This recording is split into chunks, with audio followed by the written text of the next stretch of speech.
Alrighty, everybody, welcome. As y'all can see, I'm laying on the ground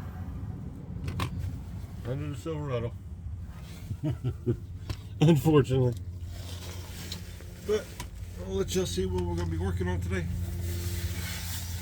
I got to pull this seal out from the transfer case of the transmission. So the transfer case that's leading off of the transmission anyway. Pull this seal out and put a new one in because this one's busted, as y'all can see right up in here. It's gone. So yeah, we're gonna be replacing that today. I'll try to give y'all really good updates on how the process is going. As y'all can see, I got transfer case fluid all over the transfer case on the outside. So, but I'll show you the first thing we got to pull off. I got to pull the drive shaft.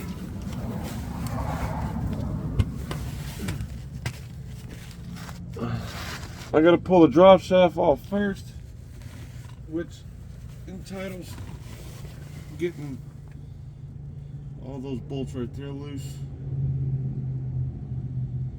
I need to get a smaller tripod for this kind of work because I don't want to lift the truck up off the ground. Yes, my truck is tall enough to ultimately get underneath it while it's sitting on the ground. My big butt can fit. So I'm going to pause this right quick, get the camera situated, and get myself situated, and I'll bring you right back. Alrighty, everybody, welcome back. We got the camera situated under the truck where it fits. To get the bolts off, I am using my old trusty mountain wrenches. If you haven't used one of these wrenches before, these are the spline drive mountain wrenches. They are really good wrenches. I'm going to attempt to use these wrenches anyway if they fit. You got to find the correct size wrench. I think it's 11 millimeters, so I may have to get out and get a different wrench.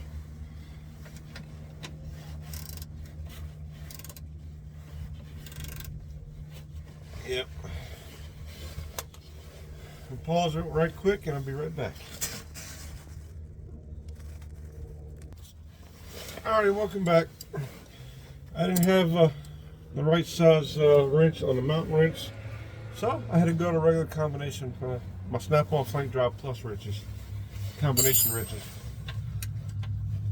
It's not the 10,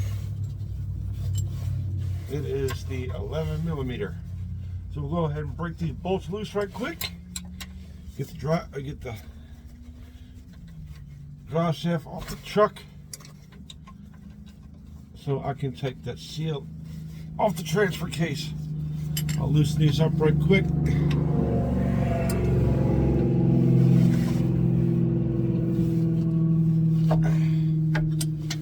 Remember, be careful with these bolts. You don't want to strip them out, so make sure you got the right wrenches to get these off. Right type of wrenches anyway. You strip these bolts out, that's going to be a big mistake.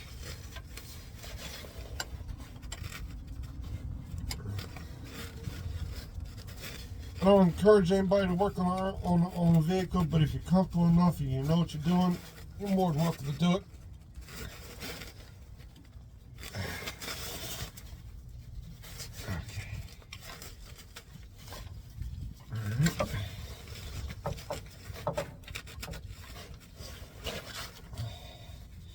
By the way, if you're new to the channel, this is the Raging Cajun. I am a home DIYer, professional truck driver.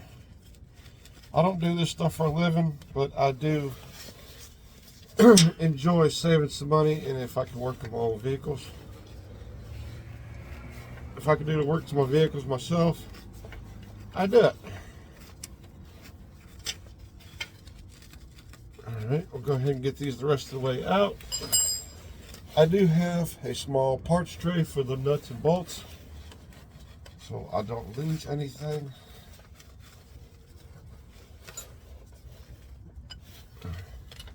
Normally taking this stuff off, you would have to move the drive shaft around to get the bolts, but I got lucky and I didn't have to do that. So, not bad at all. I'm going to show y'all a good cheap way that I learned on how to put that seal back in when we get it off and get ready to put it back in. Normally you would have like a marker type pin to mark your axle with your differential, but I don't have to do that.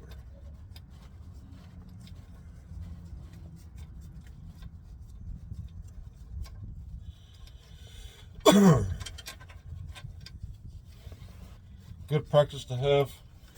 Make sure when you're taking these out, your axle is not too loose where it's going to fall on your face. Because if you got a heavy axle, or a heavy drive shaft, I'm sorry, not the axle. If you got a heavy drive shaft, well, your face is getting ready to get smashed. Be careful with your universal joints that are in here. Don't lose any of the parts on them, because if you don't have the correct tools to get that out the drive shaft, you got to take it up somewhere to a shop and have them do it for you. So just be mindful of that.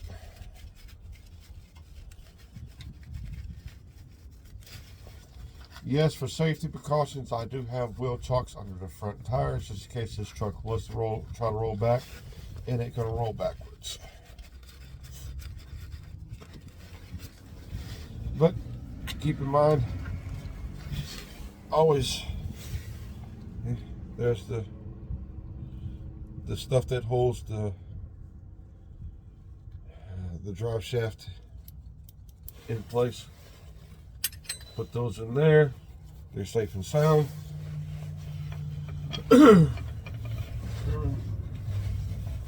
Just some kind of a prying tool or something like that, and gently pry this out like so. Do not, I repeat, do not let this don't let this drive shaft hit the ground too hard, because if you do and you mess this drive shaft up, well, that went a bunch of money, because you're gonna have to replace it. Gently let it down on the ground. Now we're going to go to the front of the truck. I don't know if I'm going to be able to take the phone with me, but I will attempt to get y'all where I can, like this. Think that'll work? Think that'll work? Yeah. See, all the way up there where the drive shaft meets the transfer case, I'm going to pull it out. I'll go ahead and pause this video right now and reposition up there.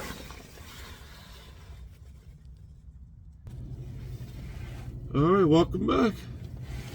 As you'll see, I haven't pulled it out just yet, but I'm getting ready to. So we'll go ahead and gently pull this out, making sure it does not slip out of your hands while you're pulling it out, so it doesn't hit the ground that hard. And it's easy like that. Oh, okay. But this is the part we'll be taking off next. Right here. So, biting, I have the right part. Because the part I have looks a little bit different than that one. It does, looks a little bit different.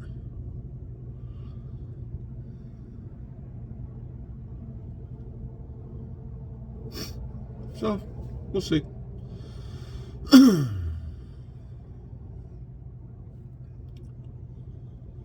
Or it may just be how I'm looking at it. But now the drive shaft is on the ground, safe and sound. I don't know if y'all can see that well. I'm gonna pause it, get me a light so I can give y'all some more light. So we'll be right back with you guys. Alrighty, everybody, welcome back. Welcome back, welcome back, welcome back.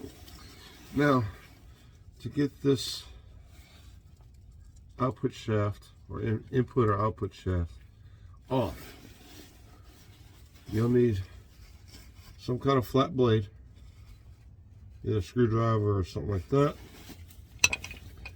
and just some type of hammer.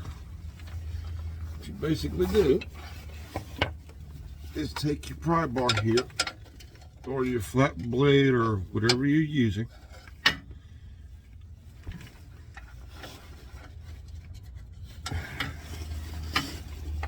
which I might be able to just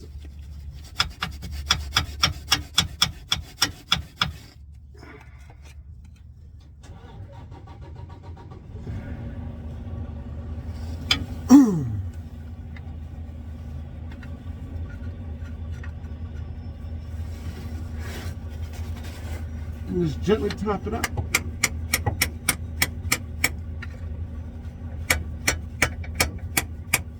Or if you got some kind of bearing puller or puller set that you can hook on there, use that. But if you don't, this works just fine.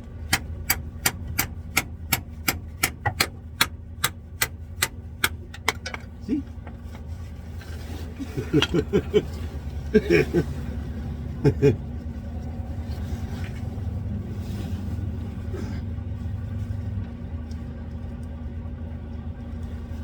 Yeah.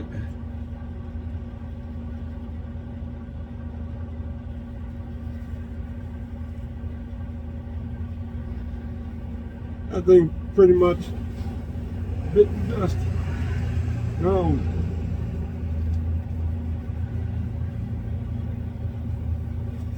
You can tell where it was leaking, where it was coming out. So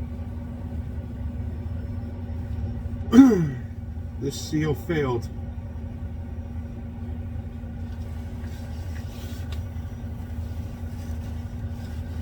So the next part, we'll bring you back, and we'll get this all cleaned up with some paper towels or something like that. Got to inspect the gear right there, make sure none of the teeth are on it. None of the teeth on it are all bound up or gummed up or anything like that. Which they shouldn't be, so everything should be just right on it. So when I get to that next part, I'll bring you guys back. Until then, y'all stay tuned. Alright everybody, welcome back.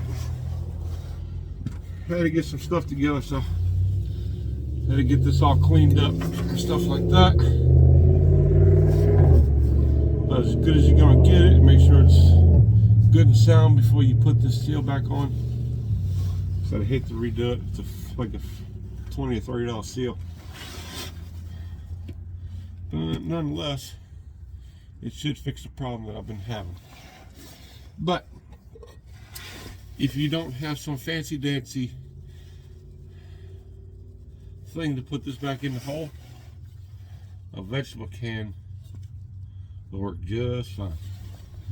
Just make sure that seal fits in that can just perfect. Because if not, If you damage that seal in any which way, you'll have to buy a new one. So, go ahead and get this thing put back on there. What you do, take you a good rubber mallet or soft face dead blow. This is my Ulsa Tools dead blow. It is a 3-pound dead blow hammer. Put that back on the hole like that and just start putting it back in.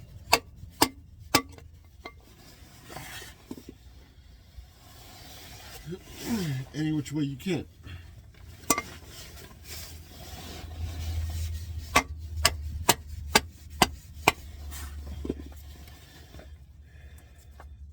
This side is still off, so let's come back. Tap it in like that. And now we can finish it off.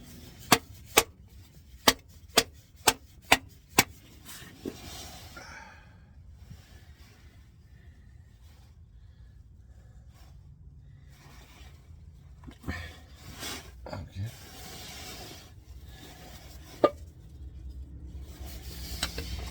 Now we're gonna go to the top.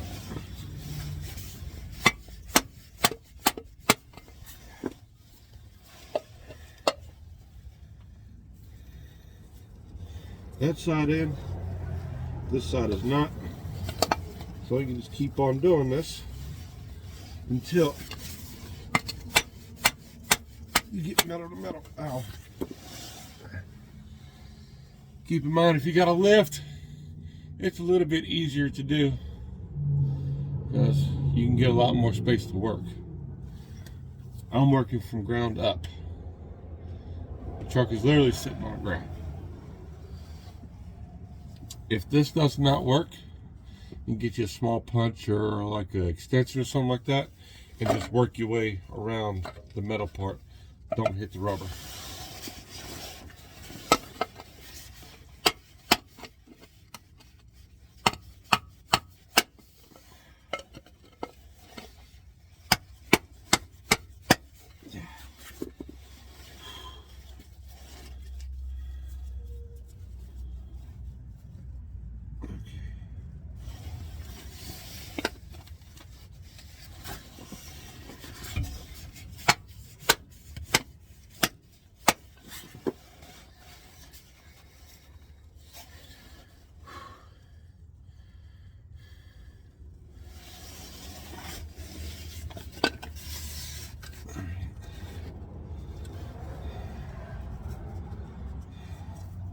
You can get the tool to drop this back in off of Amazon for like $100.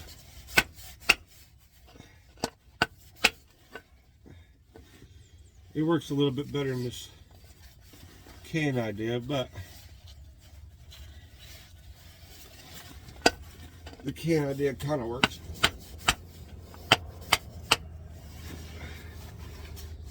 I'm sure you can go to your nearest parts store and get one, like Harbor Freight or something like that, a seal driver for your output shaft. Just keep in mind, this can bend. So,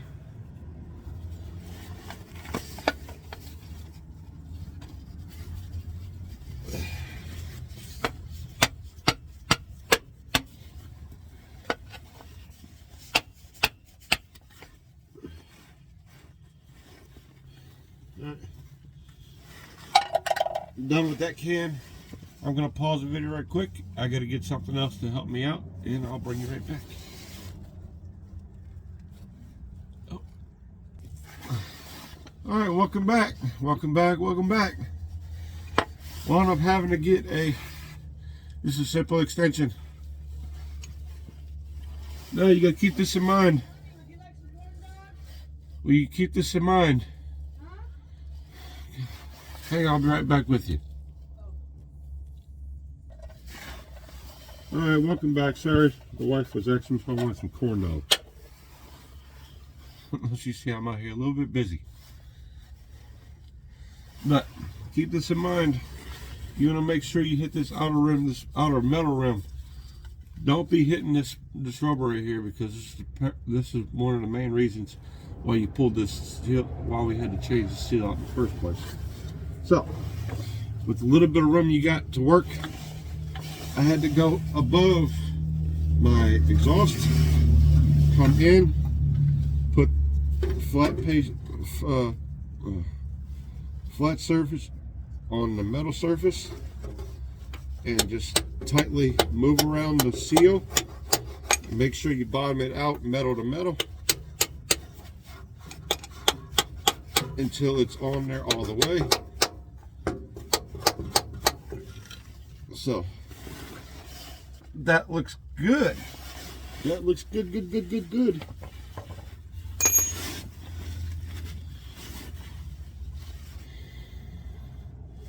The seal rim is a little bit different on this one. This one's a little bit thicker of one. This is probably the original seal that came on the transfer case for the transmission. Just keep that in mind.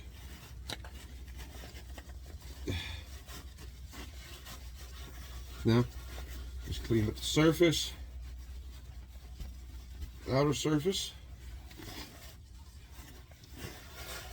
All that's good to go. So now what we'll do is I'm going to pause the video because I got to move the camera and get it completely out of the way, because now I got to put the drive shaft back in without damaging anything on this drive shaft. So I'm not going to show that part. What you do, basically, you lift it back up. This big yoke right here, you want to put it back in here, slide it all the way in, and then get it back there on the rear differential. That's basically what you do there. But once I get it back on, I'll bring you guys back and show you what I was talking about. So I'll be right back with you. All right, everybody. As you can see, I am finishing these bolts up back here. Once you get these things tight, you can either put a torque wrench on them, or you can trust that you got them tightened down just enough. Probably 18 to 20 foot-pounds of torque, or inch-pounds, or something like that. But if you know your strength, you don't have to worry about busting a torque wrench out and getting a universal joint socket out and getting it tightened down to the right specs. You can trust your own judgment. You just got to make sure you get this back in the correct way, because if not, this thing will let you know with the quickness that it's not back on there correct. But from the specs that I've seen, it's 18 to 20 either inch or foot-pounds of torque. Make sure you look up the specs if you don't know them, and get it right the first time, so you're not having an accident driving down the road. Because if for any reason these bolts are loose and they miraculously come out of the holes and your drop shaft falls out, well, nobody to blame but yourself. I can only give you advice on how to do it. Keep in mind, just because this video is out there, I am not responsible for you and your repairs. This is how I do it, and how I do it alone. I take responsibility for my own vehicles. I do not take responsibility for anybody else's vehicles and your repairs that you do. That's why I said in the beginning of the video, if you are not comfortable in performing these tasks to your vehicle, please take it to a shop and have a seasoned either mechanic or technician do it. Because this is pretty much part of your drivetrain on any vehicle. It's very important that you get this part right, if nothing else.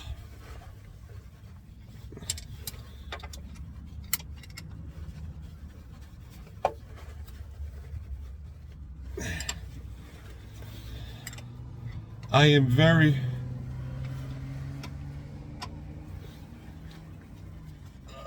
capable of doing this type of stuff on my own, because I have been taught by some of the industry's best. The technicians or mechanics up there. I have been doing this since I was a little kid. Mind you, I'm almost 40 years old now. So, job is pretty much complete.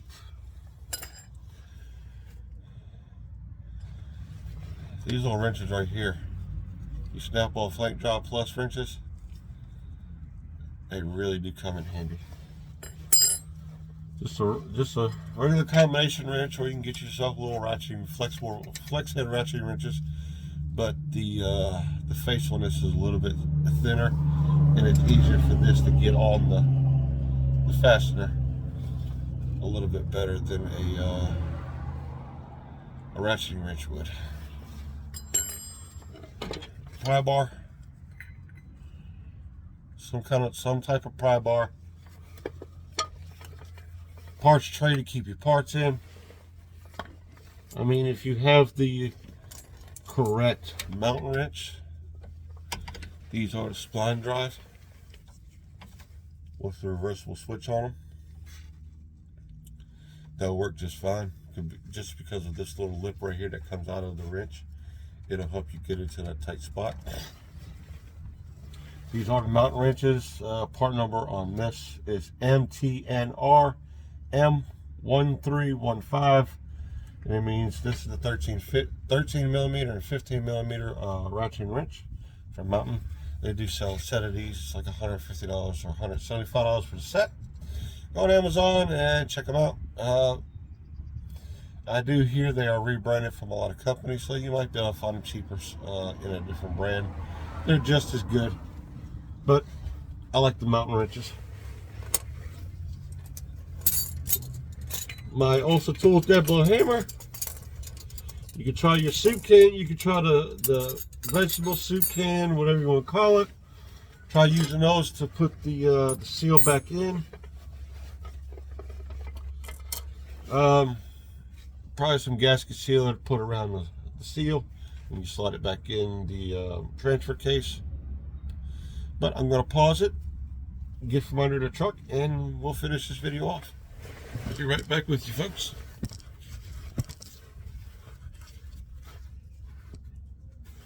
Shoot.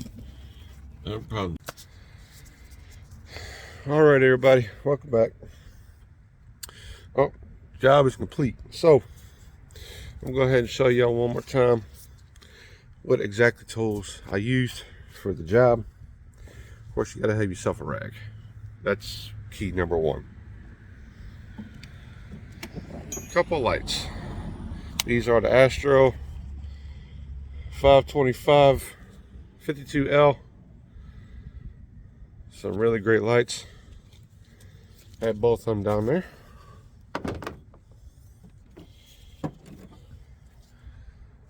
Just some kind of hammers.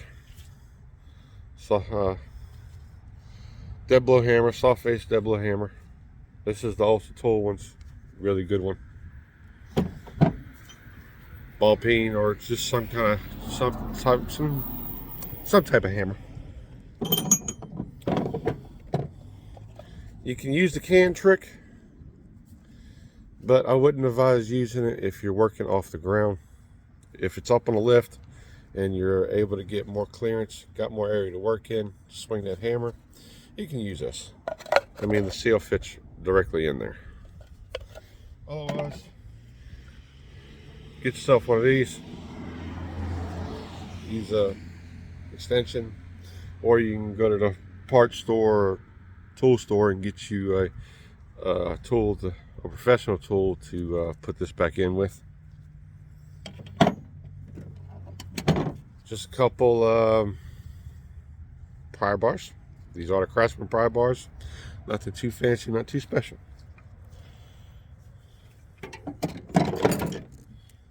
Last but not least, some wrenches or sockets, whatever you want to use. Your preference. But if y'all want to see the, if y'all want me to do a tour of the toolboxes that I keep in the back of the Silverado, leave it down in the comments below, and I will get that arranged. Or I may just go ahead and do it. But until then, I do thank y'all for watching. More videos like this in the future. Not the same part, but different tasks as I go along. To make this Silverado better. But I'll make sure to keep you guys up to date on the progress of it, and make sure I try to do videos on it when I perform these tasks on the Silverado. I do enjoy hanging out with each and every one of you, but that's going to mark the end of this video for today. Got to get cleaned up and everything. Start the truck up, go back up to the parts store and return a few things that I didn't use, that I didn't need. But until the next time, this is the Raging Cajun saying, please like, comment, share, subscribe, and ring that bell. Help you keep notified. Help keep you notified of future videos and content or live videos. But until the next time, this is the Raging Cajun. Y'all keep those wheels spinning and your beavers grinning, and I'll catch you on the next one. Peace out.